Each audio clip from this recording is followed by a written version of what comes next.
Good morning sir. Morning morning. কিরে বিশু, তুই মাঝে দুদিন আসিসনি কেন? তুই আসিসনি বলে আমার ঘাড়ে পিঠে মালিশ করার লোক পাচ্ছি না। পিঠে কি ব্যথা! স্যার, আপনি মাঝে মাঝে যা পেটান, আমার পিঠেও তো খুব ব্যথা। এই ফাঁকিবাজ, পড়াশোনা না করলে তো পিটুনি খেতেই হবে। আজ তোদের সব বিষয় থেকে প্রশ্ন ধরবো বলেছিলাম, মনে আছে? ঠিক আছে, সবার আগে ইতিহাস থেকে ধরবো। সুকান্ত, তুই বল, পানিপথের যুদ্ধ কত সালে হয়েছিল? 1526 সালে স্যার, বাবর আর ইব্রাহিম লোদির মধ্যে। বেশ, এবার বিশ্বু বল, পানিপথের যুদ্ধ কেন হয়েছিল? স্যার, যুদ্ধ দুটো কারণে হয়, এক বেঞ্চে বসা নিয়ে আর 2 টিফিন খাওয়া নিয়ে। এই বদমাস, তোদের এই পড়িয়েছি আমি? যা পড়াই খাতায় লিখে রাখতে পারিস না? দে তোর খাতাটা দে, দেখি কি কি লিখেছিস।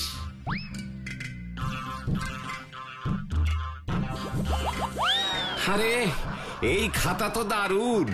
এটা তো পুরো বাঁধিয়ে রাখার মতো। এটাকে তো মিউজিয়ামে রাখতে হবে। কেন স্যার, আমার হাতের লেখাটা খুব সুন্দর, তাই না? না রে অসভ্য, তোর হাতের লেখা পুরো হরপ্পা সভ্যতার লিপির মতো, কেউ উদ্ধার করতে পারবে না। কত সুবিধা ভাবুন তো স্যার। ভাগ্যিস আমার হাতের লেখা খারাপ, তাই আমার খাতা দেখে কেউ টেকনিক করতে পারবে না। উফ, কত জানে যেন। সুকান্তকে দেখে শেখ। আই সুকান্ত, বল, মাধ্যাকর্ষণ শক্তি কে আবিষ্কার করেছিলেন? Sir, Isaac Newton. ওনার মাথায় আপেল পড়লো আর তারপর উনি ভেবে এটা আবিষ্কার করলেন। ভাগ্যিস উনি নারকেল গাছের তলায় বসেননি। মাথায় নারকেল পড়লে আমাদের এত কিছু পড়তেই হতো না। সব ব্যাপারে মশকরা ভালো না। ওকে দেখে শেখ বিশ্বু। সুকান্ত সব পারে আর তুই কিচ্ছু পারিস না। গ্রেট ফাঁকিবাজ একটা। অন্তত বাস্তুর মতো হতে শেখ। এই সুকান্ত, তুই সব পারিস কি করে? তুই দিনে কত ঘন্টা পড়িস রে? আরে কিসের কত ঘন্টা? আমি বেশি পড়ি না রে। আমি এইসব জিনিস আমার দাদুর কাছ থেকে শিখেছি। এই তো, দাদু কি স্কুল টিচার ছিল নাকি? আরে না না, উনি তো শুধুই দাদু, আমার একার দাদু না, সবার দাদু। কি ব্যাপার বলতো, কেসটা তো বুঝতে পারছি না। আমাদের যে খেলার মাঠটা আছে না, তার সামনে যে বড় বাড়িটা আছে, সেখানেই থাকেন দাদু। উনি আমাদের অনেক অনেক গল্প শোনান, আর সেই গল্প শুনেই আমার পড়া হয়ে যায়। আরে বাস, গল্প শুনেই পড়া। আমায় তাহলে তুই আজই ওই গল্প দাদুর কাছে নিয়ে চল। পড়াশোনা না করে গল্প শুনেই যদি পড়া হয়ে যায়, তাহলে তো আর পড়তেই হবে না। আমি আজই যাব। দাদু, এ হলো বিচ্ছু, এও আজ থেকে তোমার কাছে আসবে। আচ্ছা দাদু ভাই, তোমার নাম তো বিচ্ছু। তা কাজকর্ম কি বিচ্ছুর মতো নাকি? না না, আমি খুব ভালো। তাই নাকি? তা তুমি কতটা ভালো দাদু ভাই? আমাকে দেখে যতটা ভালো মনে হয়, আমি তার থেকেও বেশি ভালো। সুকান্ত দাদু ভাই, তোমার এই বন্ধুটা কিন্তু খুব মিষ্টি।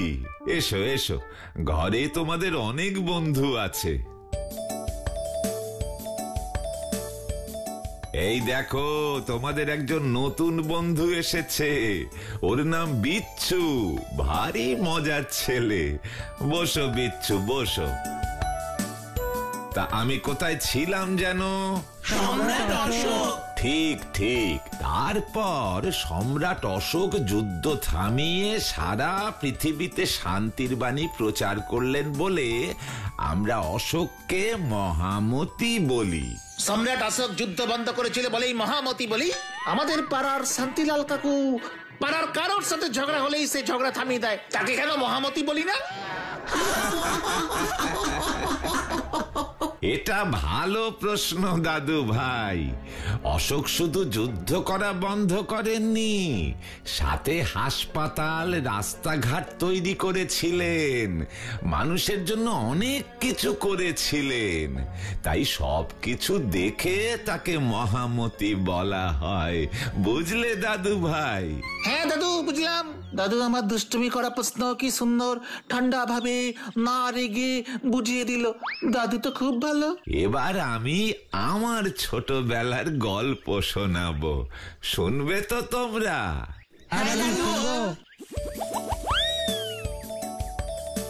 সবাই শুনবে নাকি কেউ কেউ শুনতে চাইছো না? না চাইলে বলো। দাঁড়াও, আমি একটু আসছি।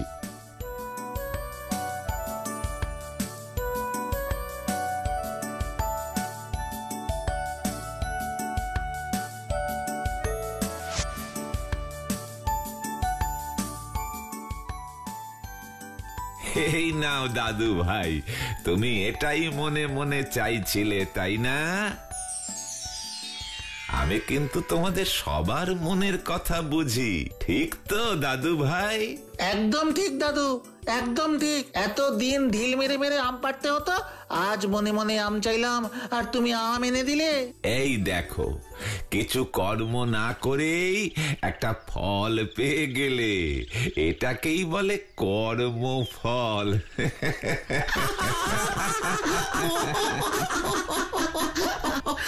দাদু, তুমি ছাড়াই বাড়িতে কে কে থাকে? কেউ না, আমি একা থাকি। গোটা বাড়িতে আমি একা। দাদু, তুমি কি করতে? আমি ছিলুম নাবিক, মানে সেলার। জাহাজে করে এই দেশ থেকে সেই দেশ এভাবেই ঘুরে বেড়াতুম। কত দেশ, কত লোক, কত রকমের গপ্প, সব শুনলে তোমরা অবাক হয়ে যাবে। লোকে কাজবাজ সেরে ঘুরতে যায়, আর তোমার কাজই ছিল ঘুরতে যাওয়া। বাস। ঠিক ঠিক। তবে এখনকার বাচ্চারা কি সুন্দর শীতের ছুটিতে, গরমের ছুটিতে ঘুরতে যায়। আমাদের ছোটবেলায় কি হতো জানো? ছুটি পড়লেই মা বাবা আমাদের ন্যাড়া করে দিত। কি রে বিচ্ছু, আজ বিকেলে তুই কোথায় ছিলিস রে? তোকে খেলার মাঠেও দেখলাম না, খাওয়ার দোকানেও দেখলাম না। এই দুই জায়গা ছাড়া তো তুই কোথাও যাওয়ার ছেলে নোস বাপু। আমি একটা স্পেশাল জায়গায় গেছিলাম। স্পেশাল জায়গা কোথায়? গল্প দাদুর কাছে গেছিলাম। কে গল্প দাদু? একদিন কোন গল্প দাদুর নাম শুনিনি তো। গল্প দাদু হচ্ছে স্পেশাল একজন দাদু।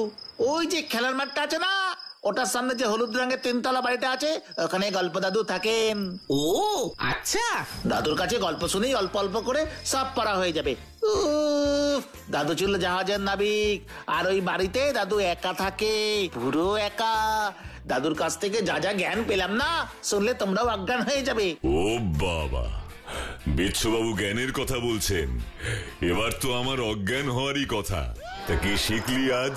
দাদু বলেছেন মনটাকে খোলা জানালার মতো করতে হবে, চারপাশে জ্ঞানের ভান্ডার, সেটা থেকে জ্ঞান সঞ্চয় করতে হবে। আজ আমি আম গাছের দিকে তাকিয়েছি আর সঙ্গে সঙ্গে আম সঞ্চয় করে ফেলেছি। বুঝতে পারলে? বুঝলাম সবই। নতুন জায়গায় গেলি, আনন্দ করলি, ওদিকে আমাকেও বললি না। চারপাশকে মন খুলে দেখ, মন ভালো হয়ে যাবে। মনটাকে খুলে রাখলেই তো হয় না, বইটাকেও খুলতে হয়। সেটা কবে করবি? চুপ করে বসে পড় এখন। থাকবো না বদ্ধ করে দেখবো এবার জগৎটাকে। ফাজলামি হচ্ছে সব ব্যাপারে। যা ঘরে যা। ফাঁকি মারার জন্য ওর অজুহাতের অভাব হয় না। যা ঘরে যা এখন। এই বাচ্চু, তুইও যা। দাদুকে ফচকেমি করে কিছু বললেও দাদু ঠান্ডা ভাবেই কি সুন্দর বুঝিয়ে দেয়, একদম রাগে না। আর ওদিকে ওই বাটুল্লা গাট্টা মেরে মাথাটা ফুলিয়ে পুরো ফুলকুলুচি বানিয়ে দিল। আমি আর এখানে থাকবো না, আমি বাটুল্লার সাথেই থাকবো না। আমি দাদুর কাছেই চলে যাব, আজই যাব, এক্ষুনি যাব।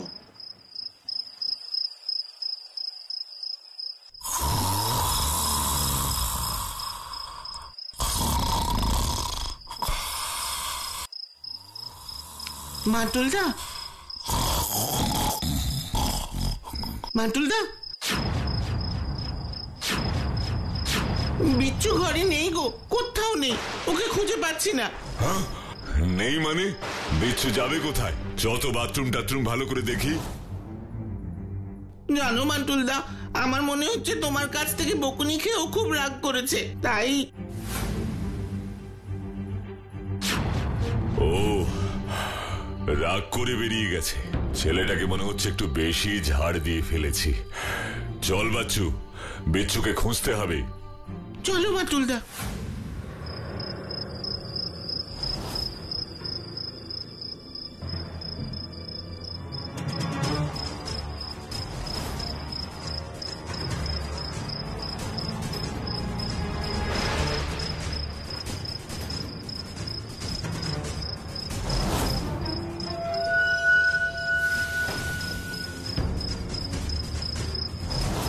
এখনো তো রাত, দাদু হয়তো ঘুমোচ্ছে।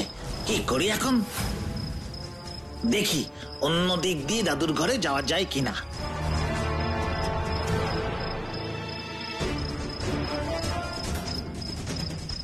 ওই তো লাইট জ্বলছে, মানে দাদু নিশ্চয়ই জেগে আছে। দাদু তো মনের কথা বুঝতে পারে, দাদু আমার জন্যই বোধহয় জেগে আছেন।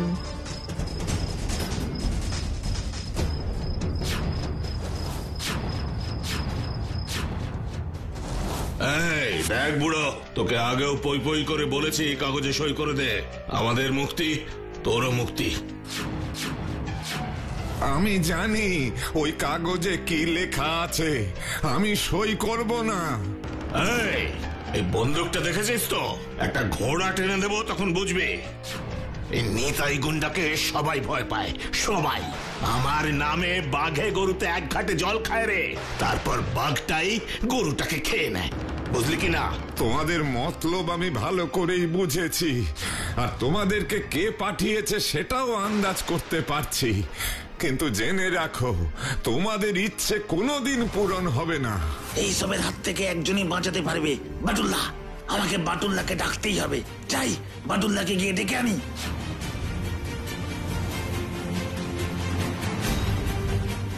বিচ্ছু, কোথায় তুই? বিচ্ছু, বিচ্ছু, কোথায় তুই? তোর জন্য কাটলেট কিনেছি।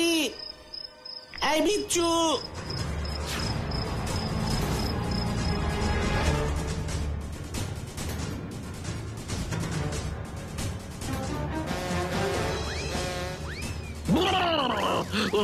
রাস্তার মাঝখানে লোহার পোস্টটা করতে গেল।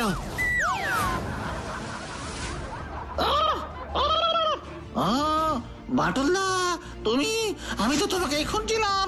আরে, আমরা তো তোকেই খুঁজছিলাম। তুই আমায় খুঁজছিলি কেন?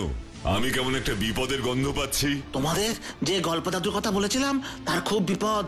আমি দাদুর বাড়িতে গিয়ে দেখি দাদুর হাত পা চেয়ারের সাথে বাঁধা, আর দাদুর মাথায় বন্দুক টেকিয়ে লোকজন দাঁড়িয়ে আছে। হ্যাঁ, চল চল বাচ্চু বিচ্ছু, চল শিগগির চল। শিগগিরই চলো বাটুল্লাহ। দেখো, তোমরা ইয়াং ছেলে, এসব কেন করছো? তোমরা কোথায় দেশের দশের জন্য সেবা করবে? এই দেখ বুড়ো, বেশি জ্ঞান দিতে আসবি না, চুপচাপ সইটা করে দে। তোকে বাঁচানোর জন্য কেউ কিন্তু এখানে আসবে না।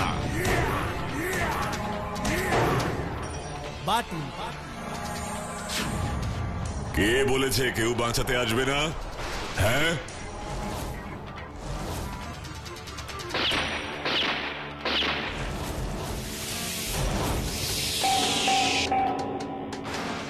আজ তোদের একদিন কি আমার একদিন।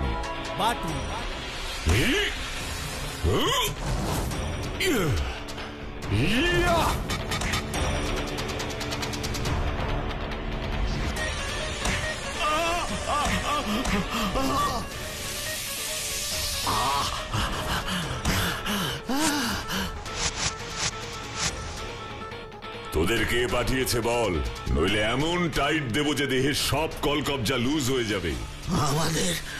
আমাদের সৌগত বাবু পাঠিয়েছে। সৌগত পাঠিয়েছে তোমাদের?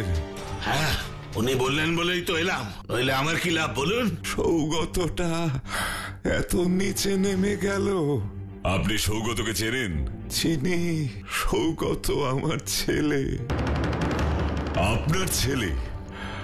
আপনার ছেলে আপনাকে মারার জন্য গুন্ডা পাঠিয়েছে? কিন্তু কেন? সে অনেক কথা, অনেক কাল আগের কথা। আমার ছেলে সৌগত খুব ভালো ছেলে ছিল, তারপর দুষ্টু লোকের পাল্লায় পড়ে দিন দিন খারাপ হয়ে গেল। আমার ছিল জাহাজের চাকরি, সারাক্ষণ নজরে রাখা যেত না। ওর নজরে ছিল এই বাড়ি। তোকে পই পই করে বললাম পড়াশুনোটা মন দিয়ে করলি না। এখন কি সব আবল তাবল কাজে টাকা পয়সা ধ্বংস করছিস? ধ্বংস করছি, বেশ করছি, আমার যা খুশি তাই করব। তোমায় আগেও বলেছি বাবা, এই বাড়ি আমার নামে লিখে দাও। এই বাড়িটা কিন্তু আমার চাই। না, দেব না।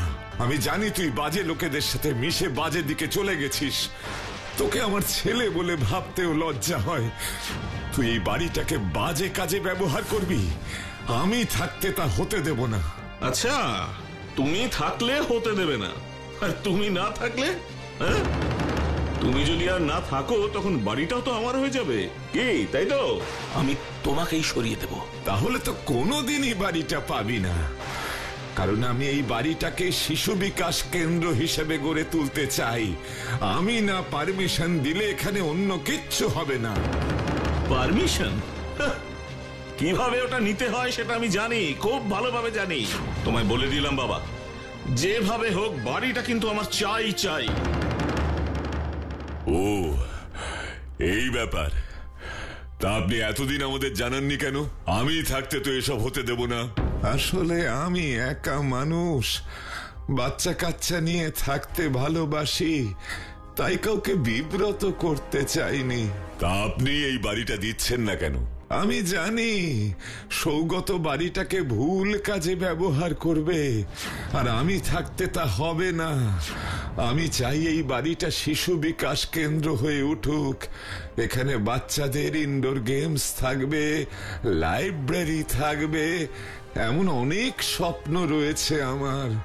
আপনার স্বপ্নের আগে এই শয়তান দুটোর দুঃস্বপ্নের ব্যবস্থা করি। এই, আমায় বল, সৌগত বাবু কোথায় রয়েছেন? উনি এতদিন বাইরে বাইরে পালিয়ে বেরিয়েছেন, এখন এখানে এসে ওই জঙ্গলের মধ্যে যে পোড়ো বাড়িটা রয়েছে সেখানে আস্তানা গেড়েছেন। ওখানে গেলেই আপনি সৌগত বাবুকে পেয়ে যাবেন। এবার আমাদের ছেড়ে দিন, সবই তো বলে দিলাম। তোদের তো ছেড়ে দেবই, কিন্তু পুলিশের হাতে ছাড়বো।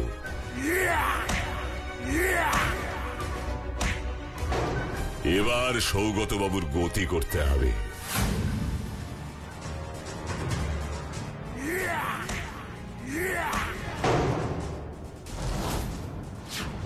এই কে তুই? এভাবে দরজা ভেঙে ঢুকলি কেন? আমি কে সেটা বোঝাচ্ছি, তার আগে আপনি বলুন নিজের বাবার সাথে এমন করলেন কেন? ও, এবার বুঝেছি তোকে কে পাঠিয়েছে। তাহলে শুনে রাখ, আমি আমার বাবার সাথে কি করব না করব তার কৈফিয়ত আমি তোকে দেব না। কোথাকার কে এসেছে না আমায় জ্ঞান দিতে। যা যা, ভাগ। ভেবেছিলাম অল্পেতে কাজ হবে, এখন দেখছি যে হবে না। আপনাকে বাঁটুলের বাটাম দিতেই হবে।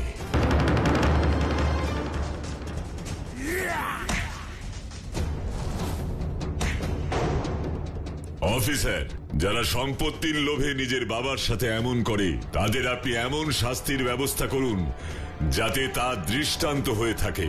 এই 3 বদমাইশকে এমন টাইট দেব বাছাধনরা সারা জীবন মনে রাখবে। না না, আপনি এখানে চলে এলেন কেন? তোমরা সৌগতকে কষ্ট দিও না, ওকে তোমরা ছেড়ে দাও। অদ্ভুত তো, ও আপনাকে এত কষ্ট দিল, আপনার সঙ্গে এত অন্যায় করলো, আর তাও আপনি ছেড়ে দিতে বলছেন? দেখুন, হি ইজ ক্রিমিনাল। সন্তান খারাপ হতে পারে, কিন্তু বাবা কি খারাপ হতে পারে? ছেলেটা ভুল করেছে বলে কি আমায়ও ভুল করতে হবে? প্লিজ আপনারা ওকে ছেড়ে দিন, কোন রকম শাস্তি দেবেন না আপনারা। হাবিলদার, ওই সৌগতকে বাইরে আনো।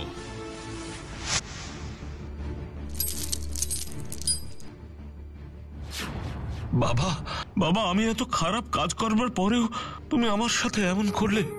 আমি সত্যি তোমাকে ভুল বুঝেছিলাম। আমি বাজে সঙ্গে পড়ে তোমার উপর অনেক অন্যায় করেছি। আমায় আমায় ক্ষমা করে দাও বাবা, আমায় ক্ষমা করে দাও। বাবারা তো সন্তানকে ক্ষমাই করে দেয়, কিন্তু সন্তান নিজের দোষ বুঝে নিজেকে বদলালে তবেই বাবারা খুশি হয়। সম্পত্তির নেশায় যে ভুল আমি করেছি তার করব না বাবা। আমি এই বাটুল বাবু, দারোগা বাবু আর তোমার সামনে দাঁড়িয়ে কথা দিচ্ছি, আমি এবার থেকে বাকি জীবনটা সৎভাবেই কাটাবো বাবা। যতদিন বাঁচবো সৎভাবেই উপার্জন করব। দেখলে তো সৌগত, বাবা মার চেয়ে বড় সম্পত্তি আর হয় না। এত খারাপ কাজ করার পরেও তোমার যখন কৃতকর্মের ফল ভোগ করার কথা, তখনও উনি তোমায় বাঁচালেন। আমি আসছি বাবা, তুমি ভালো থেকো, আর তোমার এই বাড়ি নিয়ে তুমি যা ইচ্ছে করো, আমার কোনো আপত্তি নেই। আমি চললাম। আজ থেকে কিশলয় শিশু বিকাশ কেন্দ্রের যাত্রা শুরু হলো। এখানে বাচ্চাদের পছন্দের হরেক রকম জিনিস বাচ্চারা উপভোগ করতে পারবে। এখানে লাইব্রেরি থেকে শুরু করে ইনডোর গেমসের ব্যবস্থাও আছে। আপনার মতন মানুষেরাই সমাজের গর্ব। আপনার ও আপনার এই শিশু বিকাশ কেন্দ্রের নাম চারিদিকে ছড়িয়ে পড়ুক, কি তাই না?